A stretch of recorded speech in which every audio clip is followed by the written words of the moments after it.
देखो, होता यह है कि जैसे ही ईयरफोन्स अपने कान में डालकर आपने म्यूजिक सुनना शुरू किया तो sound in the form of waves आपके कान के अंदर की ओर ट्रेवल करने लगेगा। इन साउंड वेव्स की वजह से आपके कान के काफी अंदर यहाँ मौजूद हेयर सेल्स डैमेज हो जाते हैं, जो आपको परमानेंटली बहरा कर सकते हैं। और याद रहे, ये डैमेज इरिवर्सिबल है। हेडफोन्स और ईयरफोन्स में से कौन सा ज्यादा सेफ है, ये समझने के अलावा आज हमें बायोलॉजिकली ये ही समझना है कि इन साउंड वेव्स से कैसे और कितने ड्यूरेशन में ये हेयर सेल्स डैमेज होते हैं। वरना लोगों का ये भ्रम कभी टूटेगा ही नहीं कि हम तो इतने सालों से लाउड म्यूजिक सुनते हैं, हम तो आज तक कभी बहरे नहीं हुए।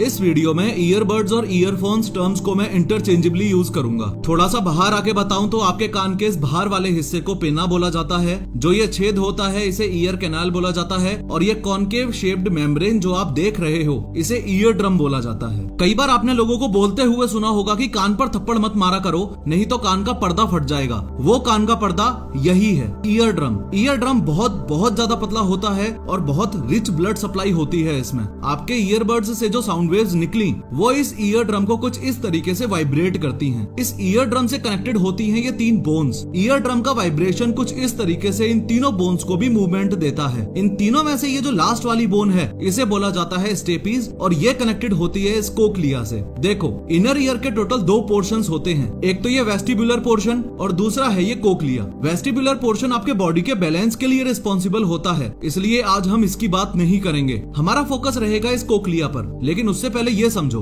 ये 2 बंदे जो खाली और भरे हुए वाटर टैंक्स में बैठकर पैर हिला रहे हैं, इनमें से सेम स्पीड पर पैर हिलाने के लिए किसको ज्यादा फोर्स या ताकत लगानी पड़ेगी? ऑब्वियसली इस वाले को जो पानी में पैर हिला रहा है। क्यों? क्योंकि लिक्विड एयर के कंपैरिजन में ज्यादा डेंस होता है और वहाँ ज्यादा फोर्स चाहिए। सिमिलरली कोक्लिया फ्लूइड कंटेन करता है, इसलिए एयर के कंपैरिजन में ज्यादा डेंस है। तो हमारे ईयरबड से जो साउंड वेव्स या एनर्जी ईयर कनाल में एयर में ट्रेवल करती हुई आई, उसको 20 गुना ज्यादा पावरफुल कर देती हैं ये बोन्स, क्योंकि स्टेपीज का कोक्लिया कनेक्टिंग एरिया काफी छोटा है। अब कोक्लिया के अंदर मौजूद हैं ये टाइनी हेयर सेल्स, और हर एक हेयर सेल के ऊपर मौजूद है ये स्टीरियोसिलिया। सारा खेल इन हेयर सेल्स और स्टीरियोसिलिया के डैमेज होने का है। जब हम लाउड म्यूजिक सुनते हैं तब ये स्टीरियोसिलिया इस तरीके से बैंड हो जाता है, और जब भी हम काफी लॉन्गर ड्यूरेशन के लिए लाउड साउंड सुनते हैं तो ये हेयर सेल्स भी कुछ इस तरीके से सूज जाते हैं। चिंता की बात यह है कि अगर ईयरफोन्स को सेफली यूज नहीं किया गया तो इन हेयर सेल्स और स्टीरियोसिलिया में परमानेंट डैमेज भी हो सकता है, और आजकल यंगस्टर्स में हो भी रहा है। और दुख की बात यह है कि फिलहाल दुनिया के किसी भी हॉस्पिटल में इसका कोई भी इलाज नहीं है। डॉक्टर्स क्लियरली इस बात को मेंशन करते हैं कि 60% से ज्यादा वॉल्यूम पर नहीं सुनना है और 60 मिनट से ज्यादा टाइम के लिए नहीं सुनना है।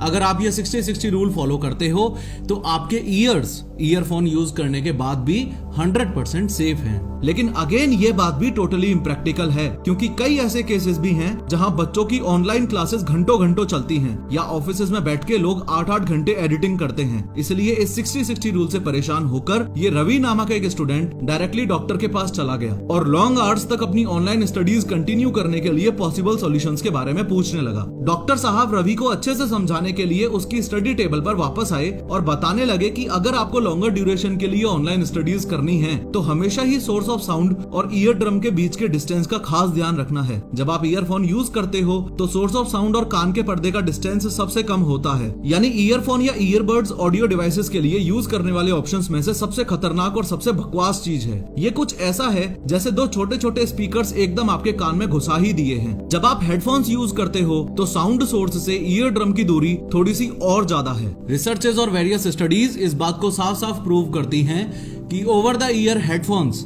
ईयरफोन्स के कंपैरिजन में फार बेटर हैं, अगर कानों की सेफ्टी को मद्देनजर रखते हुए बात की जाए तो। इसके बाद डॉक्टर साहब ने ईयर्स की सेफ्टी के लिए रवि को दी बेस्ट बात बताई, जो मैं खुद भी पर्सनली अपनी डेली लाइफ में यूज करता हूँ। ना ईयरफोन्स और ना ही हेडफोन्स, अगर पॉसिबल है तो स्पीकर्स यूज करो। अगर रवि अपने रूम को ज्यादा से ज्यादा साइलेंट करके स्पीकर्स यूज करता है कम वॉल्यूम पर, तब तो कोई दिक्कत है ही नहीं, क्योंकि सबसे बड़ा एडवांटेज तो ये है कि सोर्स ऑफ साउंड और ईयर ड्रम के बीच का डिस्टेंस काफी ज्यादा है। दूसरा, आपके ईयर कैनाल फ्री हैं और उनमें हवा जा रही है। ये हवा जाने वाले कॉन्सेप्ट को आप कुछ यूं समझो कि आपके कान के अंदर नेचुरली जो वैक्स है वो बाहर से आने वाले बैक्टीरियाज को रोककर ट्रैप कर लेता है। इससे बैक्टीरियाज आपके कान के अंदर नहीं जाते और इन्फेक्शन रुकता है। लेकिन घंटों तक जब हम ईयरफोन्स लगा के रखते हैं और ईयर कैनाल ड्राई हो जाता है और बैक्टीरियाज ट्रैप नहीं हो पाते, दस लीडिंग टू इन्फेक्शन। इसके अलावा अगर आप डर्टी ईयरफोन्स यूज करते हो तो पूरे चांसेस हैं कि आपके कान के अंदर ओटिटिस एक्सटर्ना